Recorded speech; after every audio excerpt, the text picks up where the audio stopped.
बृहस्पतिवार व्रत कथा। बृहस्पतिवार देव व्रत कथा विधि नियम आरटीएल बृहस्पति व्रत कथा वीडियो। बृहस्पतिवार व्रत कथा। बृहस्पतिवार या गुरुवार का व्रत भगवान बृहस्पति देव को प्रसन्न करने के लिए धारण किया जाता है। इस व्रत से भगवान विष्णु भी प्रसन्न हो जाते हैं। इस व्रत से आपका दुर्भाग्य सौभाग्य में परिवर्तित हो जाता है। कुछ लोग शीघ्र विवाह के लिए भी गुरुवार का व्रत रखते हैं। जीवन में मान सम्मान, अच्छा पद और नौकरी प्राप्ति के लिए गुरुवार व्रत किया जाता है। बृहस्पतिवार व्रत नियम। भक्तजनों को प्रातःकाल सूर्योदय से पूर्व उठकर अपने नित्य कर्म करके स्नान करना चाहिए। स्नान के जल में हल्दी या केसर डालकर स्नान करना चाहिए। इसके पश्चात पीले कपड़े धारण करना चाहिए। अगर पूर्ण वस्त्र पीले ना हो तो तन पर कम से कम एक वस्त्र पीला अवश्य होना चाहिए। इसके भगवान बृहस्पति का पूजन करें। इस व्रत में केले के वृक्ष का पूजन किया जाता है। इसके बाद भगवान बृहस्पति के सामने संकल्प करें, हे बृहस्पति देव, मैं गुरुवार का व्रत धारण करने जा रहा हूँ। आप मेरे इस व्रत को सफल करना और मेरी मनोकामना पूर्ण करना। व्रत के दौरान नमक व खट्टे पदार्थों का सेवन प्रतिबंधित है। इसमें केवल पीली व मीठी वस्तुओं का ही उपयोग करना चाहिए। इस व्रत में केला नहीं खाया जाता है, जबकि केला भगवान को अर्पित करके ब्राह्मण को दान कर देना चाहिए या प्रसाद के रूप में बांट दें या गाय को खिला दें। इस व्रत में बालों को धोना, उसमें तेल का सेवन व बाल काटना भी वर्जित है। इस दिन न तो कपड़े स्वयं धोने हैं, न ही धोबी से कपड़े धुलवाने और इस्त्री करवाने चाहिए। ऐसा करने से लक्ष्मी जी नाराज हो जाती है। बृहस्पतिवार व्रत की पूजा विधि। बृहस्पतिवार व्रत की पूजा विधि निम्नवत है। स्नान आदि के बाद भगवान सूर्य देवता को जल अर्पित करें। तत्पश्चात पीले चंदन या हल्दी का तिलक लगाएं। घर में ईशान कोण में या पूर्व व उत्तर दिशा में हल्दी का चौक लगाकर लकड़ी का आसन लगाकर उस पर पीला वस्त्र बिछाएं। तत्पश्चात आसन पर थोड़ी सी चने की दाल रखकर एक कलश की स्थापना करें। कलश पर गाय के घी युक्त दीपक का प्रज्वलन करें। आसन पर भगवान विष्णु, कृष्ण या बृहस्पति देव किसी का चित्र भी रखें और पूजन करें। पूजन में भगवान बृहस्पति को ओम गुण गुरुवे नमः बोलकर घी, चने और गुड़ की 5, 7 या 11 आहुतियां देनी चाहिए।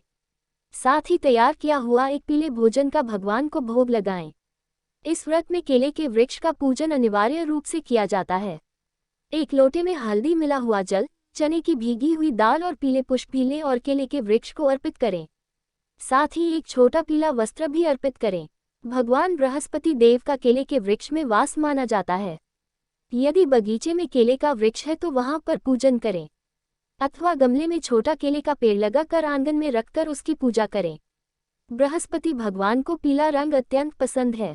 किसी गांव में एक साहूकार रहता था। उसके घर में अन्न, वस्त्र, धन की भरमार थी, लेकिन उसकी पत्नी अत्यंत कंजूस थी। वो कभी किसी को कुछ भी दान नहीं देती थी। एक बृहस्पतिवार के दिन एक साधु महाराज उसके घर आकर भिक्षा मांगने लगे। साहूकार की स्त्री ने कहा कि महाराज, मैं घर लीप रही हूँ, मेरा हाथ खाली नहीं है, अन्यथा मैं आपको भिक्षा अवश्य देती।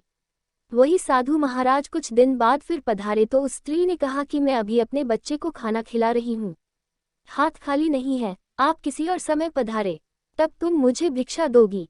इसके बाद तीसरी बार भी साधु महाराज के आने पर उसने यही बात कही। उसकी बात सुन साधु ने कहा कि यदि तुम्हें पूरा ही अवकाश मिल जाए तब तुम मुझे भिक्षा दोगी। उसने कहा कि ऐसा हो जाए तो आपकी बड़ी कृपा होगी। साधु ने कहा कि मैं तुम्हें उपाय बताता हूँ। तुम बृहस्पतिवार को देर से उठना, झाड़ू करके कचरा एक तरफ लगा देना। घर के पुरुषों को दाढ़ी बनवाने अवश्य भेजना। रसोई बनाकर चूल्हे के पीछे रख देना, सामने मत रखना। अंधेरा होने पर दीपक जलाना और गुरुवार को कभी पीले कपड़े मत पहनना, न ही पीले रंग की वस्तु खाना। ऐसा करने से अतिशीघ्र तुम घर के कामकाज से पूरा अवकाश पा जाओगी। मैं आपको क्या दे सकती हूँ? साहूकार की स्त्री ने साधु की बात मानकर हर बृहस्पतिवार के दिन यही सब उपाय करना शुरू कर दिया। कुछ ही समय बाद घर की दुर्दशा हो गई और भूखों मरने की नौबत आ गई।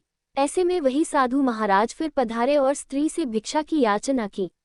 साहूकार की स्त्री ने कहा कि महाराज, मेरे घर में ही खाने को अन्न नहीं है, मैं आपको क्या दे सकती हूँ? अन्न धन से परिपूर्ण हो जाए। उसकी बात सुनकर साधु ने कहा कि जब तुम्हारे घर में सब कुछ था तब भी तुम व्यस्त रहने के कारण कुछ नहीं देती थी। अब तो तुम्हारे पास पूरा अवकाश है, अब भी तुम कुछ नहीं दे रही हो। आखिर तुम क्या चाहती हो? अब उस स्त्री ने साधु को पहचान लिया और उनके पैर पकड़कर बोली कि महाराज, कोई ऐसा उपाय बताएं कि मेरे दुर्दिन मिट जाएं और मेरा घर पहले की तरह अन्न धन से परिपूर्ण हो जाए। सायंकाल में घर पर दीपक जलाओ। स्त्री की बात सुनकर साधु महाराज ने कहा कि हर बृहस्पतिवार जल्दी उठकर स्नान से निवृत्त होकर गाय के गोबर से घर लीपो। गुरुवार के दिन घर के पुरुष दाढ़ी ना बनवाएं। भूखों को अन्न जल देती रहा करो। ठीक सायंकाल में घर पर दीपक जलाओ। यदि ऐसा करोगी तो भगवान बृहस्पति तुम पर कृपा करेंगे और तुम्हारी सारी मनोकामनाएं पूर्ण होंगी। साहूकार की पत्नी ने ऐसा ही किया और उसका घर शीघ्र ही सभी प्रकार के ऐश्वर्य से भर गया। बृहस्पतिवार व्रत की दूसरी कथा। एक दिन इंद्र बड़े अहंकार से अपने सिंहासन पर बैठे थे और बहुत से देवता, ऋषि, गंधर्व, किन्नर आदि सभा में उपस्थित थे। जिस समय बृहस्पति जी वहां पर आए तो सब के सब उनके सम्मान के लिए खड़े हो गए, परंतु इंद्र गर्व के मारे खड़ा न हुआ, यद्यपि वह सदैव उनका आदर किया करता था। बृहस्पति जी अपना अनादर समझते हुए वहां से उठकर चले गए। तब इंद्र को बड़ा शोक हुआ कि मैंने गुरुजी का अनादर कर दिया, मुझसे बड़ी भूल हुई है। गुरुजी के आशीर्वाद से ही मुझको यह वैभव मिला है। उनके क्रोध से यह सब नष्ट हो जाएगा, इसलिए उनके पास जाकर उनसे क्षमा मांगनी चाहिए। ऐसा विचार कर इंद्र उनके स्थान पर गए। जब बृहस्पति जी ने अपने योग बल से यह जान लिया कि इंद्र क्षमा मांगने के लिए यहाँ पर आ रहा है, तब क्रोधवश उससे भेंट करना उचित न समझकर अंतर्ध्यान हो गए। जब इंद्र ने बृहस्पति जी को न देखा तब निराश होकर लौट आए। जब दैत्यों के राजा वृषवर्मा को ये समाचार विदित हुआ तो उसने गुरु शुक्राचार्य की आज्ञा से इंद्रपुरी को चारों तरफ से घेर लिया। गुरु की कृपा न होने के कारण देवता हारने व मार खाने लगे। तब उन्होंने ब्रह्मा जी को विनयपूर्वक सब वृतांत सुनाया और कहा कि महाराज, दैत्यों से किसी प्रकार बचाइए। तब ब्रह्मा जी कहने लगे कि तुमने बड़ा अपराध किया है जो गुरुदेव को क्रोधित कर दिया। अब तुम्हारा कल्याण इसी में हो सकता है कि त्वष्टा ब्राह्मण का पुत्र विश्वरूप जो बड़ा तपस्वी और ज्ञानी है उसे अपना पुरोहित बनाओ तो तुम्हारा कल्याण हो सकता है। ये वचन सुनते ही इंद्र त्वष्टा के पास गए और बड़े विनीत भाव से त्वष्टा से कहने लगे कि आप हमारे पुरोहित बनिए जिससे हमारा कल्याण हो। तब त्वष्टा ने उत्तर दिया कि पुरोहित बनने से तपोबल घट जाता है, परंतु तुम बहुत विनती कर रहे हो, इसलिए मेरा पुत्र विश्वरूप पुरोहित बनकर तुम्हारी रक्षा करेगा। विश्वरूप ने पिता की आज्ञा से पुरोहित बनकर ऐसा यत्न किया कि हरि इच्छा से इंद्र वृषवर्मा को युद्ध में जीतकर अपने इंद्रासन पर स्थित हुआ। विश्वरूप के 3 मुख थे। एक मुख से वह सोमपल्ली लता का रस निकाल पीते थे, दूसरे मुख से वह मदिरा पीते और तीसरे मुख से अन्नादि भोजन करते थे। इंद्र ने कुछ दिनों के उपरांत कहा कि मैं आपकी कृपा से यज्ञ करना चाहता हूँ। जब विश्वरूप की आज्ञानुसार यज्ञ प्रारंभ हो गया तो एक दैत्य ने विश्वरूप से कहा कि तुम्हारी माता दैत्य की कन्या है, इस कारण हमारे कल्याण के निमित्त एक आहुति दैत्यों के नाम पर भी दे दिया करो तो अति उत्तम बात है। विश्वरूप उस दैत्य का कहा मानकर आहुति देते समय दैत्य का नाम धीरे से लेने लगा। इसी कारण यज्ञ करने से देवताओं का तेज नहीं बढ़ा। इंद्र ने यह वृतांत जानते ही क्रोधित होकर विश्वरूप के 3 सिर काट डाले। मद्यपान करने वाले से भंवरा, सोमपल्ली पीने वाले से कबूतर और अन्न खाने वाले मुख से तीतर बन गया। विश्वरूप के मरते ही इंद्र का स्वरूप ब्रह्म हत्या के प्रभाव से बदल गया। देवताओं के 1 वर्ष पश्चाताप करने पर भी ब्रह्म हत्या का वह पाप न छूटा तो सब देवताओं की प्रार्थना करने पर ब्रह्मा जी बृहस्पति जी सहित वहां आए। उस ब्रह्म हत्या के 4 भाग किए, उनमें से एक भाग पृथ्वी को दिया। इस कारण धरती कहीं कहीं ऊंची नीची और बीज बोने के लायक भी नहीं होती। साथ ही ब्रह्मा जी ने यह वरदान दिया, जहां पृथ्वी में गड्ढा होगा कुछ समय पाकर स्वयं भर जाएगा। दूसरा वृक्षों को दिया जिससे उनमें से गोंद बनकर बहता है। इस कारण गूगल के अतिरिक्त सब गोंद अशुद्ध समझे जाते हैं। वृक्षों को यह वरदान दिया कि ऊपर से सूख जाने पर जड़ फिर फूट जाती है। तीसरा भाग स्त्रियों को दिया, इसी कारण स्त्रियां हर महीने रजस्वला होकर पहले दिन चांडालिनी, दूसरे दिन ब्रह्मघातिनी, तीसरे दिन धोबिन के समान रहकर चौथे दिन शुद्ध होती हैं और संतान प्राप्ति का उनको वरदान दिया। चौथा भाग जल को दिया जिससे फेन और सिवाल आदि जल के ऊपर आ जाते हैं। जल को यह वरदान मिला कि जिस चीज में डाला जाएगा वह बोझ में बढ़ जाएगी। इस प्रकार इंद्र को ब्रह्म हत्या के पाप से मुक्त किया। जो मनुष्य बृहस्पतिवार व्रत कथा को पढ़ता या सुनता है उसके सब पाप बृहस्पति जी महाराज की कृपा से नष्ट हो जाते हैं। ओम जय जगदीश हरे। स्वामी जय जगदीश हरे।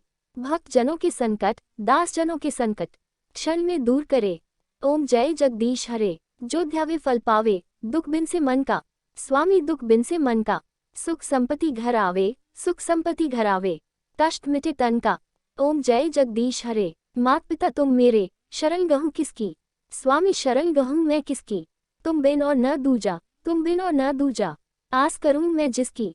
ओम जय जगदीश हरे, तुम पूर्ण परमात्मा, तुम अंतर्यामी, स्वामी तुम अंतर्यामी, पारब्रह्म परमेश्वर, तुम सबके स्वामी। ओम जय जगदीश हरे, तुम करुणा के सागर, तुम पालन करता, स्वामी तुम पालन करता, मैं मूर्ख फलकामी, मैं सेवक तुम स्वामी, कृपा करो भरता। ओम जय जगदीश हरे, तुम हो एक अगोचर, सबके प्राणपति, स्वामी सबके प्राणपति, किस विधि मिलूं दया में, किस विधि मिलूं दया में, तुमको मैं कुमति। ओम जय जगदीश हरे, दीन बंधु दुख हरता, ठाकुर तुम मेरे, स्वामी रक्षक तुम मेरे, अपने हाथ उठाओ, अपने शरण लगाओ, द्वार पड़ा तेरे। ओम जय जगदीश हरे, विषय विकार मिटाओ, पाप हरो देवा, स्वामी पाप कष्ट हरो देवा, श्रद्धा भक्ति बढ़ाओ, श्रद्धा भक्ति बढ़ाओ, संतन की सेवा। ओम जय जगदीश हरे, स्वामी जय जगदीश हरे, भक्त जनों के संकट, दास जनों के संकट, क्षण में दूर करे, गुरुवार व्रत का उद्यापन। जब संकल्प किए गए गुरुवार व्रत पूर्ण हो जाएं, जैसे 16 गुरुवार व्रत हो जाने पर 17वें गुरुवार को व्रत का उद्यापन करना चाहिए। उद्यापन के दिन भी पूर्व की भांति ही भगवान बृहस्पति की पूजा करनी चाहिए। भगवान बृहस्पति देव को 5 सामग्री चने की दाल, गुड़, हल्दी, केला, पपीता अर्पित करें, साथ ही पीला वस्त्र अवश्य ही अर्पित करें। हाथ में खड़ी हल्दी और सुपारी लेकर संकल्प करें, अभी तक जो मैंने गुरुवार व्रत किए हैं, मैं उनका उद्यापन करने जा रहा हूँ। भगवान को अर्पित सामग्री किसी ब्राह्मण या मंदिर में दान करें। गुरुवार व्रत या बृहस्पतिवार व्रत कब शुरू करें? किसी भी माह के शुक्ल पक्ष में गुरुवार के दिन से गुरुवार या बृहस्पतिवार का व्रत शुरू कर सकते हैं। क्योंकि शुक्ल पक्ष में चंद्रमा की स्थिति मजबूत रहती है, इसलिए बृहस्पतिवार व्रत की शुरुआत इसी पक्ष से की जाती है। कुछ लोग का मानना है कि पौष माह से बृहस्पतिवार व्रत का प्रारंभ नहीं करना चाहिए। गुरुवार व्रत के कितने व्रत करना चाहिए? बृहस्पति देव व भगवान विष्णु को प्रसन्न करने के लिए 16 गुरुवार व्रत रखने चाहिए और 17वें गुरुवार को व्रत का उद्यापन करना चाहिए।